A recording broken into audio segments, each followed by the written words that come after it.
He is, whenever there's an important national convention or convening of people to talk about this subject, I never fail to find him on the program and enjoy him immensely. We welcome now Dr. Claud Anderson.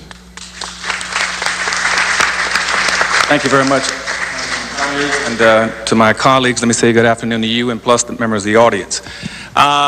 According to John's letter, he indicated to me that he wants me to speak to develop a national plan, and John, that's what I'll try to do for you very quickly.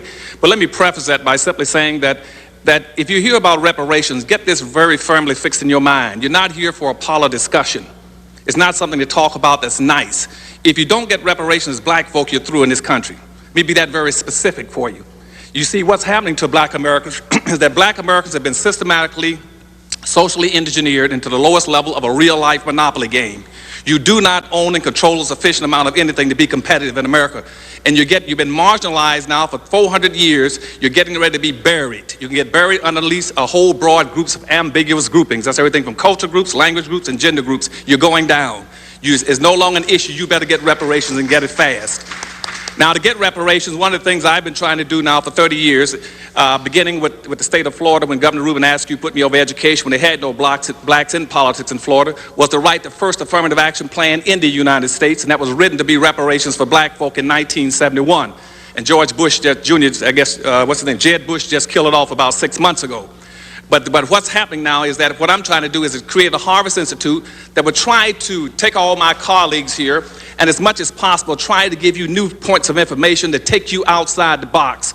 Part of the problem we got in trying to deal with reparations, a lot of the other racial issues in the country, is that we keep trying to think and find solutions inside the box. There are no solutions inside the box for black folk. You got to get outside and try to find them and get a long-term perspective and a long view on it. And that's what the Harvest Institute is in existence for, and that's what they're going to stay in existence for. Now, the reason you cannot win, as I said, is that you've been locked into this low level of a real-life monopoly game. You do not own and control enough of wealth. See, in 1860, for instance, black folk, as a direct result of slavery, had an ownership. When you were 98% slaves, you had an ownership of 1/2 of 1% of this nation's wealth in 1860 on the eve of the Civil War. Now, this is the richest country in the world, the most capitalistic country in the world. And here you are 140 years after slavery when you're supposedly 100% free and you still only have 1/2 of 1% of this nation's wealth. You cannot compete. The typical average white person in America has 3,500 times more money than you have. And that's not true only of blacks in America, it's true of the world internationally. What's happening right now is blacks is a marginalized, subordinated class of people all over the earth. You have 1/2 of 1% of the wealth in this nation. The same thing is true all over the world.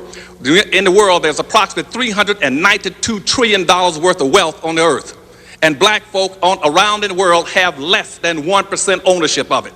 That includes all the African countries, that includes Brazil, Caribbean, and America. You don't own enough control of anything. Whites control almost 100% of all the wealth, power, resources, privileges, and controls of all levels of government. You're playing a game you can't win. You got to get reparations. Now, how are you going to get it?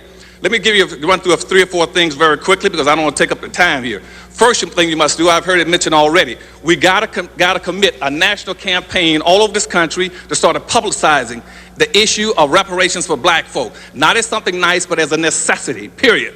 That means every living soul, every organization, every institution in this country must begin to start promoting reparations for black folk all over this country. That's level 1, is a massive, massive promotion of reparations for black folk. Second level, level 2, what we must do at second level 2 now is to start having facts-finding hearings. You must have facts-finding hearings all over this country. And you're going to have facts-finding hearings on at least 2 different levels. One is you're going to go after facts finding about what roles governments have played in the reparations, in the slavery trade against black folk, and enslaving of black folk, the marginalization of black folk.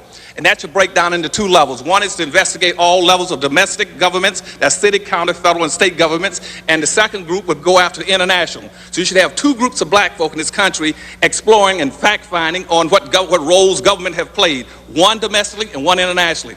On the left-hand side, you should be doing the same thing for the domestic side. You should be going after the private sector.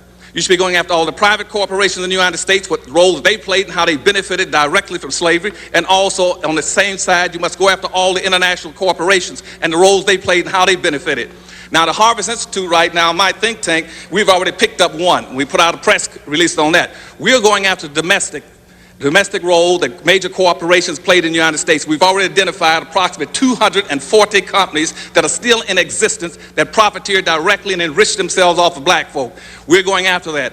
And what we have to do in our fact finding is be able to factuate, document. There are direct line between how blacks have been crippled all the way up to economically, politically, socially, and educationally, and tied into these major corporations or tied into levels of government. That's your level 2. Level 3, you must then start having a national convention in this country. And right now, I think Dorothy Tillman in Chicago is already, we talked about this. She's going to try to call one in Chicago this coming year. We must have everybody who's playing a role, like Congressman Conyers and everybody from the Congress, and Cobra, everybody should be at a national convention where we all come in there to not only energize each other, but to share information, see where we are. They're trying to set that up for this coming February, someplace in the United States, possibly Chicago. That's your 3rd level. The 4th level you should start doing is trying to get into, out of this conference should come strategies and plans and a specific role model. You got to have a model that every black can tie into. A model for reparations. Now, my model's a little different from everyone else's, and that's because I'm outside the box. I'm trying to pull everybody else outside if I can get them. Now, most people are going to try to follow the Jewish reparations model or the Japanese model. I'm following the Indian model. The Indians are the most appropriate model if you want to track down, doing anything to get reparations of black folk. Why? Because you see, only American Indians and black folk were spelled out in the Constitution. The Indians own reservations and black folk. There's a direct lineage between those two groups. And if you really want to track and get reparations, the easiest and quickest way is to go find out what happened to American Indians, what benefits they got, and track it. In my new book called Power Numbers, it takes you through every one of those steps. You can follow it. If you pick that up, you can come right to reparations very quickly, because it'll be very difficult for the government to deny black folk for the same thing they're giving the Indians. So when you hear people talking about how bad off Indians are, first thing you say, fine, if Indians that bad off, put us as black folk in the same status with the Indians. We'll take that. Because see, right, what Indians got, first of all, nobody declared Indians to be a nation. Indians declared themselves to be a nation. They declared themselves to be a nation all the way up to about 1832 when Supreme Court Justice Marshall said, okay, I'll recognize you as a nation. We never declared ourselves to be a nation. We've always tried to do just the opposite of what the Indians did. Once they became a nation, they drew up a constitution for themselves. We never had a constitution.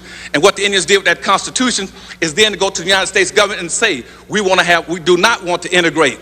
We did just the opposite. We integrated. And I can track everything right down, or we can follow the Indian model if you want to. And you can see, and all that's already built into the law, and there's a direct lineage between American Indians and black folk that you can follow very easily and get to reparations. But we need to have a model. And in my new book, I get that model to be on the stand in about another month. You get the Powernomics model that take you through all those steps of what they did throughout history, from the Blair Amendments and everything else. You can track them very easily, and it'd be very difficult for the United States government to deny you reparations when you only two people that have a constitutional relationship with this government is black folk and Indians. Just like Indians use what they call natural rights and lay their claim against the land, we should use natural law and lay a claim against our labor, misappropriated labor. The next level what you must do is move to a legal step. You need to form at the 4th level, get you a legal body right now, whether it's going to be pro bono or paid. And out of our convention, we should be able to raise some funds to set up a mass legal body that'll be ready to start serving suits based on those facts that you're going to find at the 2nd level. And when you start to find those, then we should have people going after suits. One side suing the different levels of government, other side suing the private sector to get reparation funds for black folk.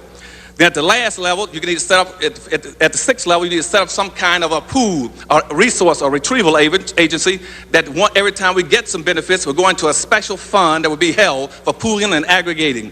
Now, then out of that special agency, we break away into 2 groups, what I would recommend. One, you would have an economic development bank on the East Coast and an economic development bank on the West Coast. And what those banks would do is take most of the money you get and not give it to black folk as individuals. You put it into a massive bank where black folk can go draw that money to start low interest, get low interest loans or free monies to build businesses and industries throughout the United States. You also, if you track the Indians, you should try to get yourself some tax-free, tax-exempt land. Just like Indians can go grab any piece of land and federalize and put up a casino, you tell me you ought to do the same thing as a black person, get tax-exempt statuses. We can go on and on. Well, there's a lot of things we can track. Go after the Indians. But the thing that's most important, I'm going to quit, is that you got to understand that reparations are an absolute necessity. We're going to get buried alive. We do not have enough to be able to compete in this society. And the further we get away from the civil rights movement, the worse things are going to get. And when people start talking about slavery, don't just talk about slavery. Talk about Jim Crow slavery and benign neglect. You got to understand what slavery was. Slavery is the illegitimate child of racism. Racism still exists. That's slavery.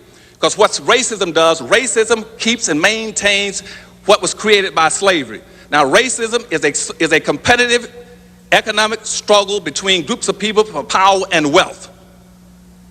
And it's slavery, and racism never existed until the 16th century. And when slavery went out of existence, racism took over. Racism has gone from meaning slavery to being something biological. Then it moved on in about the 1800s. It turns to be something as a personal behavior or an attitude, and now a bias and a prejudice. Racism has nothing to do with attitudes, with prejudice, and with bias. Racism is a competitive group contest between people for race, resources, and for superiority. And racism is a race without a finish line. I thank you very much.